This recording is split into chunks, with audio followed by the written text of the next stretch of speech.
Mega power star Ram Charan తన cinema పెద్దిని peaks లో promote చేస్తున్న సంగతి మనందరికీ తెలిసిందే. ఇప్పటికే ఉత్తరాది దక్షిణాదిలో కీలక నగరాలన్నిటినీ చుట్టేశారు.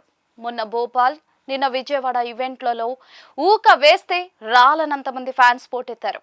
అయితే ఇంత పెద్ద ఈవెంట్ లో చరణ్ చాలా అరుదుగా పొరపాటున నోరు జారినందుకు ట్రోలర్స్ యథావిధిగా విమర్శించడం మొదలుపెట్టేశారు. రామ్ చరణ్ ఇప్పటికే 2 సార్లు తన మాట జారారు. అయితే అది కావాలని చేసినదా? పెద్ది సినిమా ప్రమోషనల్ ఈవెంట్లలో ఎంతో ఎమోషనల్ అవుతున్న చరణ్ ఫ్లోలో మాట్లాడేటప్పుడు పొరపాటున మాట జారారని అందరికీ లైవ్ గా చూస్తున్న వారికి అర్థం అవుతూనే ఉంది. అయినా కూడా ట్రోలర్లు మాత్రం తమ పని మానలేదు. చరణ్ ని టార్గెట్ చేస్తూనే ఉన్నారు. ఇంతకు ముందు భోపాల్ ఈవెంట్ లో టీమిండియా పేసర్ జస్ప్రీత్ బుమ్రా గురించి మాట్లాడుతూ పొరపాటున ఫుట్బాల్ ఆటగాడు అని అన్నారు.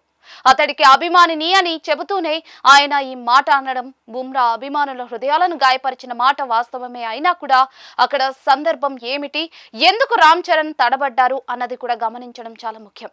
మధ్యప్రదేశ్ లాంటి చోట్ల తన ప్రాంతానికి సంబంధం లేని మనుషుల మధ్య అంత మందిని చూసి ఎంతో ఎమోషనల్ అయిపోయిన చరణ్ పొరపాటున ఒకసారి బీహార్ వాసులు అనేశారు, మరోసారి బుమ్రా ఫుట్బాల్ ఆటగాడు అంటూ నోరు జారడంతో చాలా రాద్ధాంతమే చేశారు ట్రోలర్లు.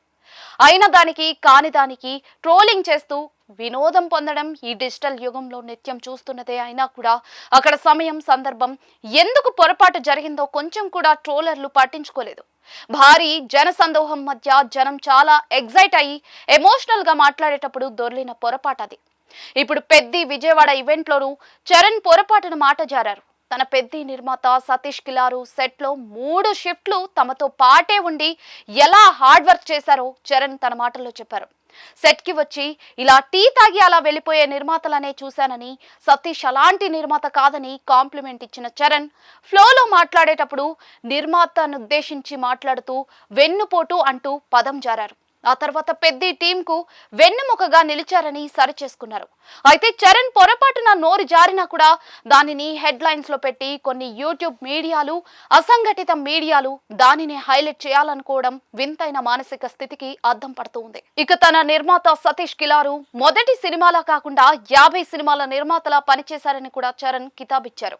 ఈ 2 సందర్భాల్లో చాలా మంది చరణ్ అప్పటి పరిస్థితిని, ఆ సమయంలో ఆ సెటప్ లో పొరపాటున ఒక మాట జారడం అది కావాలని జారలేదని కూడా గమనించారు.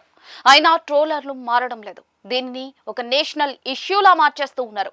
నిజానికి డిజిటల్ యుగంలో ట్రోలింగ్ కల్చర్ ని పట్టించుకునే పరిస్థితి లేదు. కేవలం తమ యూట్యూబ్ మీడియాలను ప్రమోట్ చేసుకునేందుకు క్లిక్ బైట్ పోరాటంగానే దీనిని పరిగణిస్తూ ఉన్నారు. ఇలాంటి క్లిక్ బైట్ల కారణంగా పెద్దికి ఒక రకంగా భారీ ప్రమోషన్ దక్కుతుండటం ఒక రకంగా పెద్ద ప్లస్ అని చెప్పుకోవచ్చు.